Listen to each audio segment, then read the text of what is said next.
turma, tudo bem com vocês? Espero que vocês estejam bem, estejam se cuidando e o melhor, estejam estudando, hein? Porque nós vamos finalizar o nosso bimestre. E é muito importante que você conclua todas essas atividades para que a gente possa entrar de férias. Não esqueça de olhar o nosso cronograma certinho, para que vocês possam sempre estar fazendo a atividade e também possam estar desenvolvendo para que quando a gente volte, nós estejamos todos com os conteúdos certinhos, tá certo?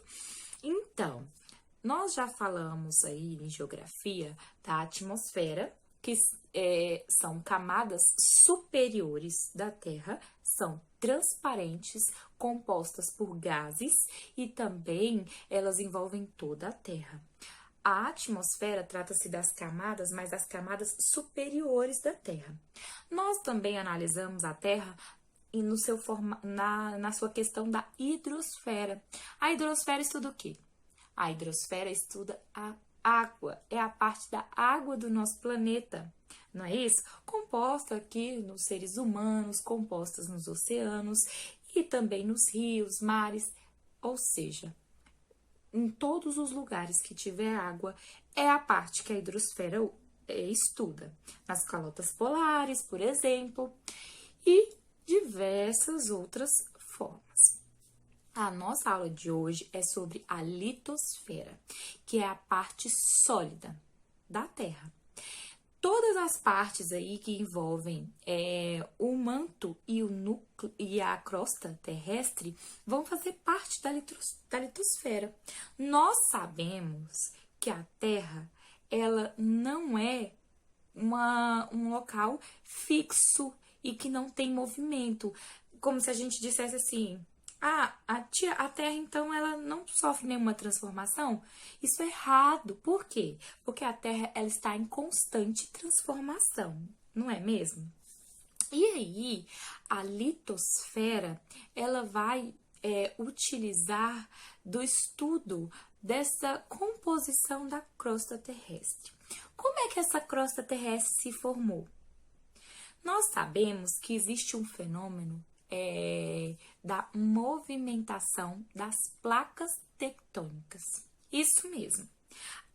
Existe aí, né, no nosso interior, a movimentação das placas tectônicas. Grave esse nome, porque nós vamos também ver isso em ciências. A movimentação das placas tectônicas é como se você tivesse várias coisas fragmentadas. E aí, todo o nosso planeta, ele vai ser,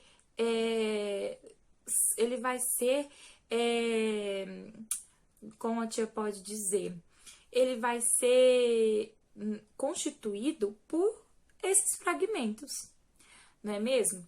E aí, o que acontece? Essa movimentação das placas tectônicas, ora, ela pode se abrir, ora, ela pode subir cima uma da outra, ou ora, ela pode fazer o quê? Se afastar. Quando ela se afasta, o que acontece? O magma, ele se joga, ele vai só se jogando. E aí, o que acontece? Essa movimentação, ela vai dar origem, quando o magma se resfria, a uma camada da crosta terrestre, por exemplo, que vai constituir rochas. Entenderam? A tia vai colocar imagens para facilitar para vocês como funciona todo esse fenômeno. Então, toda a litosfera, ou seja, a parte sólida, ela é formada a partir do movimento das placas tectônicas. Ela é formada pelos terremotos, tá? Isso também faz com que modele essa superfície terrestre, tá? E também diversos outros fenômenos. Então, vamos lá aprender com a tia? No livro de vocês, está na página 35. O que é rocha, tá? A rocha é um amontoado, um aglomerado de minerais, tá? É um ou mais. E os minerais, eles vão se juntando, tá? A junção desses minerais, né, dessas partículas, elas vão dar origem às rochas, tá? E aí, o que que acontece? A crosta, ela divide-se em duas, tá? A crosta continental, como o próprio nome já diz, ó, crosta continental. A crosta continental, ela é presente onde? Nos continentes. Então, vamos lá. Toda essa parte do nosso planeta, que é composta por continentes, tá? É formado pela crosta continental. E nós temos também, ó, a crosta oceânica. Essa crosta oceânica, tá? Ela, como o próprio nome já diz, ela é formada do quê? Dos oceanos, tá?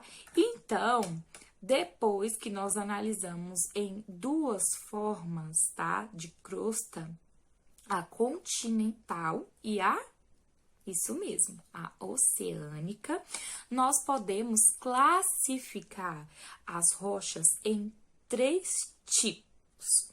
Existe a rocha magmática, tá? Como o próprio nome já diz, ó, magmática.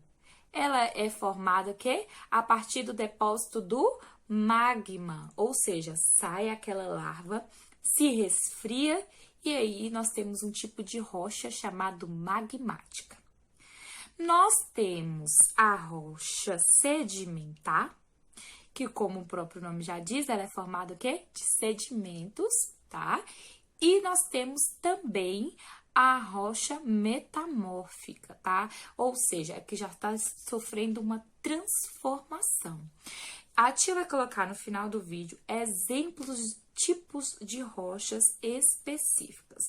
Nós vimos então aqui, até aqui, que nós temos aí a crosta, né? Que é o que? A parte da litosfera, né? Que é a parte sólida.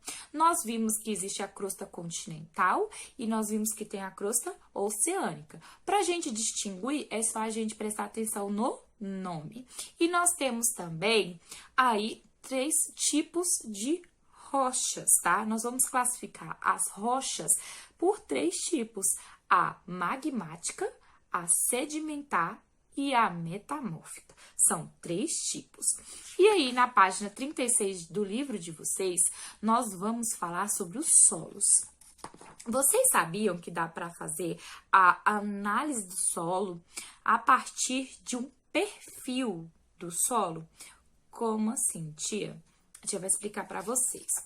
Acontece que os solos, eles são basicamente formados por 4 camadas. Quando foi a se analisar os solos, nós vimos, foi visto que o solo, ele tem basicamente 4 camadas. Então, vamos lá. A tia fez aqui para vocês, tá, de massinha, para que vocês possam compreender como é que funciona, tá? O que que a tia falou? Que o solo, ele é composto por 4 camadas, tá?